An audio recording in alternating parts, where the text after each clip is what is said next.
होने जा रही है। याद रखना बीपीएससी टारगेट किए थे ना, खुलेआम कह रहा हूं, एक नजीर पेश होने जा रहा है। नजीर 18 मार्च 2025। अभिजीत आनंद हवा के रुख को बदलने के लिए जानता है और किसी की मजाल नहीं कि अभिजीत आनंद का एक बाल बांका कर सके, क्योंकि अभिजीत आनंद का जड़ पताल में है। सारे एविडेंस हमारे पास आ चुके हैं। इस धरती पर कोई पैदा नहीं हुआ है, इस पूरे धराधाम पे कोई पैदा नहीं हुआ है कि अभिजीत आनंद के ईमान को खरीद सके। इस मुगालते मत रहना कि अभिजीत आनंद को डिफेम कर दिया पब्लिकली, अभिजीत आनंद भूल है एग्जाम स्क्रैप हो, उसके फेवर में अगर हैं तो आप लोग हियरिंग में डिस्टर्ब नहीं करेंगे, ठीक है, ताकि स्मूथली जो है हियरिंग हो। सारे एविडेंस हमारे पास आ चुके हैं और ये इतना खतरनाक एविडेंस है कि बीपीएससी और बिहार सरकार के पसीने छूटेंगे। नहीं सिर्फ री एग्जाम होगा, बल्कि जो इस एग्जाम में घोटालेबाज हैं, बैकडोर से जिन बच्चों की एंट्री हो रही है इस मैटर में, इस बीपीएससी 17वीं में, उनके भी नाम मेरे पास आ चुके हैं। तो आप समझ लीजिए कि हमारा जो करने का तरीका है वो कितना खतरनाक है।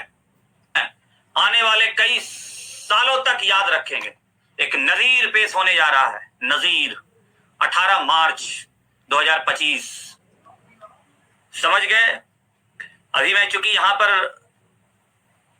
बीपीएससी वाले भी देख रहे हैं, तमाम सरकार के अधिकारी पदाधिकारी देख रहे हैं जो इस पेपर लीक में शामिल हैं, और आपके सरकार में जो मंत्री हैं उनके ही पसीने छूट रहे हैं। एक तरफ उनकी पूरी सत्ता है, एक तरफ बीपीएससी है, एक तरफ तमाम वो लोग सॉल्वर लोग और सेटर लोग हैं, सट्टेबाज लोग हैं, तमाम वो नेता हैं जो इस पेपर लीक में शामिल हैं, अधिकारी पदाधिकारी, वो एक तरफ और अभिजीत आनंद एक तरफ।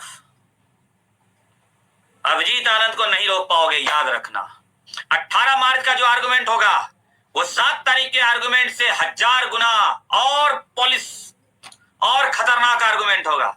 वो एविडेंस पेश होगा जो आप सोच भी नहीं सकते हैं।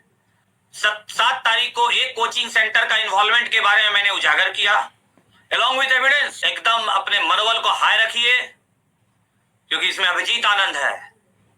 अभिजीत आनंद हवा के रुख को बदलने के लिए जानता है, और देख लिया आपने कि पूरा सिस्टम हमारे अगेंस्ट। सरकार से लड़ना बहुत बड़ी चीज होती है।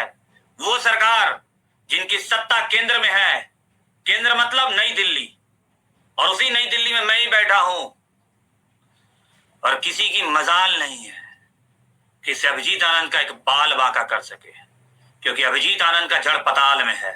हमने बीड़ा उठा लिया है कि यंग जनरेशन को, जो स्टूडेंट्स हैं, उनके हक हिंसा को छीन के ये दलाल और ये भ्रष्टाचारी,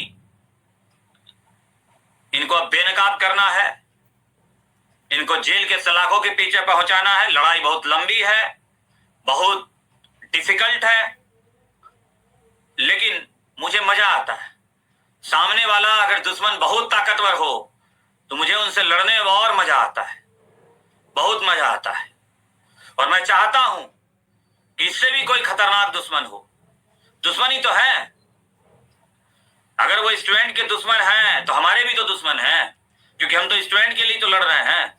इस धरती पर कोई पैदा नहीं हुआ है, इस पूरे धराधाम पे कोई पैदा नहीं हुआ है कि अभिजीत आनंद के ईमान को खरीद सके। इस मुगालते मत रहना कि अभिजीत आनंद को डिफेम कर दिया पब्लिकली, अभिजीत आनंद भूल गए। और सारी तैयारी, आप चिंता मत कीजिए, I am ready with each and everything. और जैसे supreme high court, Patna high court decision देगी बच्चों के फेवर में, चूंकि वो आएंगे, क्योंकि 2000 करोड़ का मामला है, तो ये सुप्रीम कोर्ट जाएंगे तुरंत, ठीक है।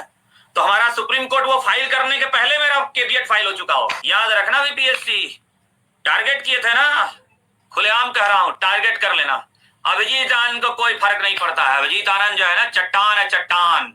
सीबीआई से इन्वेस्टिगेशन का ऑर्डर होगा, हमें मॉनिटर करना पड़ेगा। आप लोग तो हमें भूल जाएंगे हैं कौन अभिजीत आनंद, लेकिन हमें आपकी लड़ाई अंतिम दौर तक लेके जाना है, जब तक उनको सजा ना हो जाए।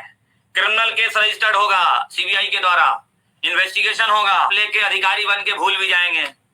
नहीं, कोई बात नहीं, आप हमें याद रखें ना रखें, लेकिन हम जो करके सोच के जो रखे हैं वो हम करेंगे। तो आप जिस ग्लोबल मास्टर की बात कर रहे हैं, उनके पास कोई एविडेंस है नहीं। अगर होता तो दे चुके होते, ठीक है, किसी पिटिशनर को दे देते या हमें दे देते, ठीक है। उनके पास कोई एविडेंस नहीं है, वो ऐसे ही मीडियाबाजी करने के लिए, अपना टीआरपी बढ़ाने के लिए कर दिए। चलिए, हमारा उनसे कोई लेना देना है नहीं। हमारी लड़ाई जो है, और लड़ाई भी नहीं है, सत्य और असत्य की बात है, गलत और सही की बात है। कौन गलत है कौन सही है, जो